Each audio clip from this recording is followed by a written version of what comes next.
This is Fox 9 News at 9. Woke up was really emotional. Like, this was the day that he was actually killed. It's been 5 years since George Floyd took his last breath under the knee of a Minneapolis police officer, sparking worldwide calls for change. The viral video of him begging for mercy for more than 9 minutes struck a chord with millions, inspiring them to take to the streets in numbers our nation had not seen since the civil rights movement. And while a majority of demonstrations remained peaceful, others turned violent, escalating to looting, rioting, and Minneapolis's 3rd police precinct being set on fire. All of this ahead of Derek Chauvin's arrest.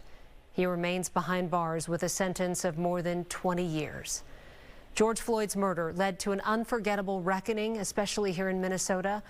And tonight, 5 years later, we have team coverage on the anniversary. We want to begin with So-Young Kim, who is live at George Floyd Square. And So-Young, the weekend's events culminated in a candlelight vigil tonight. It's been a real mix of emotions here at 38th and Chicago as George Floyd's family, friends, and the community gathered here at the place that all happened 5 years ago. Parts of the event were lively with live vendors, live music, and food. Then it ended in a somber mood with a prayer, vigil, and worship.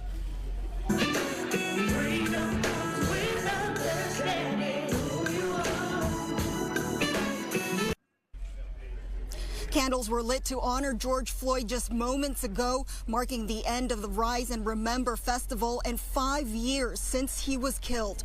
People from near and far, those who knew George Floyd and strangers alike from all across the country and around the world gathered at George Floyd Square over the weekend. People paid their respects as yellow flowers were laid in honor of Floyd. The square was filled with onlookers reading all the signs and messages that point to the movement he helped ignite.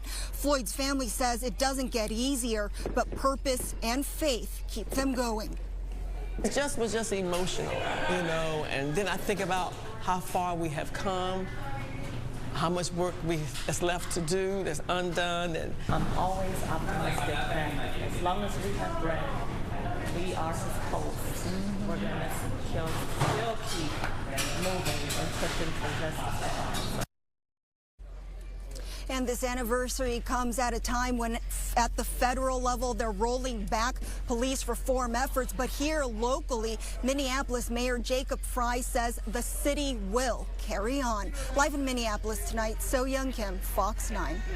All right, thank you, So-Young. And we want to continue our team coverage with Fox 9's Leon Purvis now.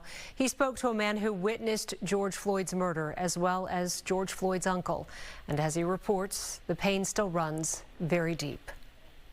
That was a traumatic day for those that watched the video of George Floyd telling police officers, "I can't breathe." On the 5th-year anniversary of his death, a service was held at George Floyd Square to remember him. Among those in attendance was a man who witnessed that fateful day. I can't breathe, man. Please. It was horrible to watch a man cry for his mom, and there was nothing we can do to help this man. Charles Macmillan remembers May 25th, 2020 like it was yesterday. I do go through stress. It have affected me 5 years of my life with pain. Macmillan tells us he cried with George Floyd. So did the world when they saw first Darnella Frazier's video and then the police body cam footage.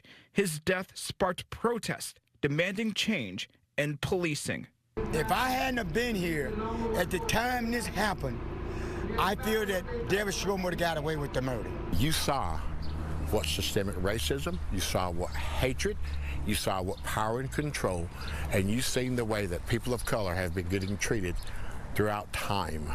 George Floyd's uncle, Selwyn Jones, tells Fox 9 he found out about his nephew's murder the next day when his sister called him. That was my buddy.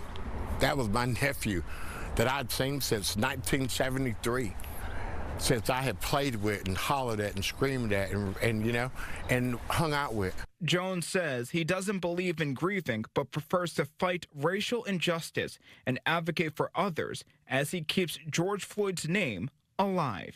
This is a tribute to my nephew. This is what change means to me. I can't breathe, you know? I can't work. I can't live. Jones says he believes change has happened since the death of his nephew, while there are other people like Charles McMillan who believe change hasn't happened in the past 5 years. In Minneapolis, Leon Purvis, Fox 9. And George Floyd grew up in Houston, Texas, and that is where he is buried. His family and civil rights activists came together for their own memorial to mark the day. As Leslie Delisbour from our sister station in Houston reports, they say more still needs to be done. In 9 minutes and 29 seconds, George Floyd lost his life at the hands of Minneapolis police officer Derek Chauvin and others on scene, May 25th, 2020. But 5 years later, his family and civil rights leaders say their voices will not be silenced. Hey, we here, the 24th, the day that I was married, the 25th, my brother was murdered. You can't hide it anymore. I don't care where you at. Everybody's seen that video. Even when your voice is shaking, you gotta stand up and get it out. Because George started a lot. And I tell people all the time, Ahmaud Arbery, he was the charcoal. Breonna Taylor, she was the lighter fluid. And George was the flame that set this world on fire. I feel like it took 9 minutes and 29 seconds to change the world, but it takes for us to be the change that we want to see, y'all. The day started off with a memorial at Houston Memorial Gardens, then a visit to the George Floyd statue at Tom Bass Park. But here at CUNY Homes, where George Floyd grew up, is where many say that they are recommitting to the fight that started 5 years ago.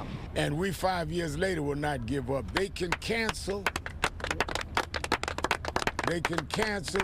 consent decrees, but they can't stop us. And people think it was an overnight fight. It was 1955 when they started the Montgomery bus boycott.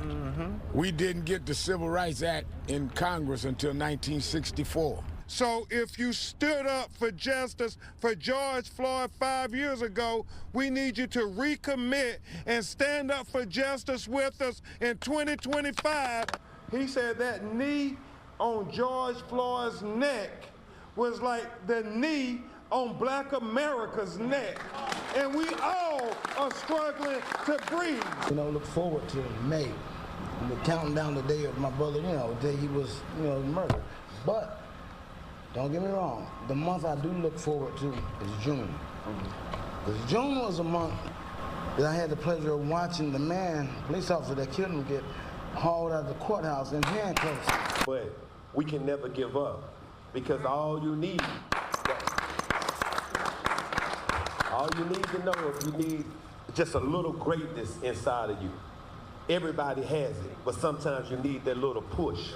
Reporting in Houston, Leslie Delisbour, Fox 9 News.